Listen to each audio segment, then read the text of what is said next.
السلام علیکم ورحمۃ اللہ وبرکاتہ۔ غلام حسین میمون۔ رمضان کے مہینے میں ابھی 15 دن باقی تھے۔ امی نے گھر کی صفائی شروع کر دی تھی۔ روز گھر کے کسی نہ کسی حصے کی صفائی ہو رہی تھی۔ ہم ہر سال یہ دیکھا کرتے ہیں۔ امی کہتی ہے کہ یہ مبارک مہینہ مہمان بن کر مسلمانوں کے پاس آتا ہے اور بے شمار فضیلتوں اور برکتوں کا تحفہ ساتھ لاتا ہے۔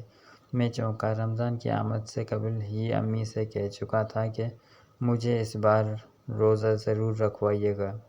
پہلے تو انہوں نے یہ کہہ کر مجھے ٹالنا چاہا کہ ابھی تمہاری عمر کم ہے، ذرا اور بڑے ہو جاؤ، مگر میرا اصرار دیکھ کر انہوں نے حامی بھر لی۔ رمضان کا چاند نظر آیا تو سب گھر والوں کی خوشی دیکھنے کے قابل تھی۔ خوش تو میں بھی بہت تھا کہ رمضان کی بہاریں دیکھنے کو مل رہی ہیں۔ سب گھر والوں نے ایک دوسرے کو رمضان کے مہینے کی مبارک دی۔ امی نے پیار بھری نظروں سے مجھے دیکھا اور کہا، جب چھٹا روزہ ہوگا تو تم اپنا پہلا روزہ رکھ لینا۔ اس روز ہم تمہاری روزہ کشائی کریں گے۔ امی کل کیوں نہیں؟ میں نے پوچھا تو انہوں نے پیار سے میرے سر پر ہاتھ پھیرتے ہوئے کہا، بیٹا روزہ کشائی کی تیاری اور مہمانوں کو دعوت دینے میں کچھ وقت تو لگے گا۔ آخر وہ دن آ ہی گیا۔ سحری تو میں روز ہی کرتا تھا، مگر آج کی سحری کا خاص اہتمام تھا۔ سب گھر والے مجھے کھلانے پر زور دے رہے تھے۔ ابو پریشان تھے کہ کہیں کم عمری کی وجہ سے بھوک اور پیاس مجھے پریشان نہ کرے۔ اتنی دیر میں اذان فجر ہوئی اور ہم مسجد کی طرف چل دیے۔ واپس آ کر سب نے تلاوت قرآن پاک کی۔ بعد میں ابو نے علیحدہ سے تلاوت اور ترجمہ سنا کر ہمیں سمجھایا۔ کچھ دیر بعد سب دوبارہ اپنی نیند پوری کرنے کے لیے لیٹ گئے۔ صبح ابو کی دفتر کی چھٹی تھی۔ میری آنکھ کھلی تو امی اور باجی گھر کے کاموں میں لگی ہوئی تھیں۔ امی نے شفقت بھری نظروں سے مجھے دیکھتے ہوئے کہا کہ سو جاؤ، میں ظہر کے وقت تمہیں جگا دوں گی، مگر میری نیند تو پوری ہو چکی تھی، اس لیے میں پڑھائی میں مصروف ہو گیا۔ میں اور امی باجی کو دیکھنے لگا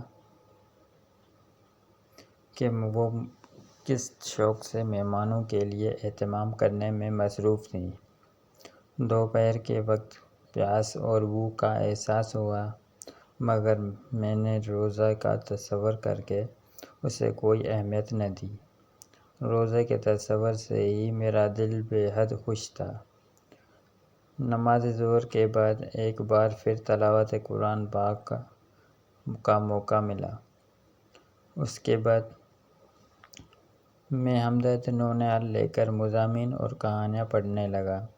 امی اور باجی باورچی خانے میں افطاری کی تیاری میں مصروف ہو گئیں۔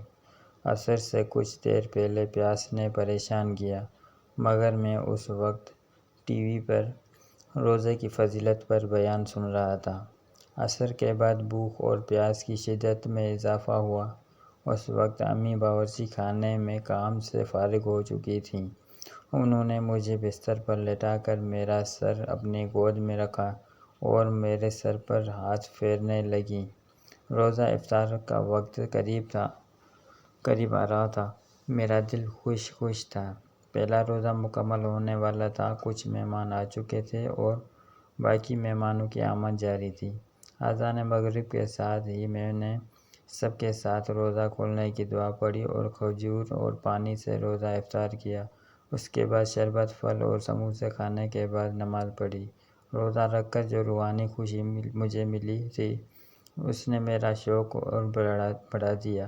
میں نے باقی روزے رکھنے کا عزم کر لیا کیونکہ اب مجھے اپنے اندر روزہ رکھنے کی ہمت محسوس کر رہا تھا۔ سب عزیزوں اور گھر والوں نے مبارکباد دی اور تحفے بھی دیے۔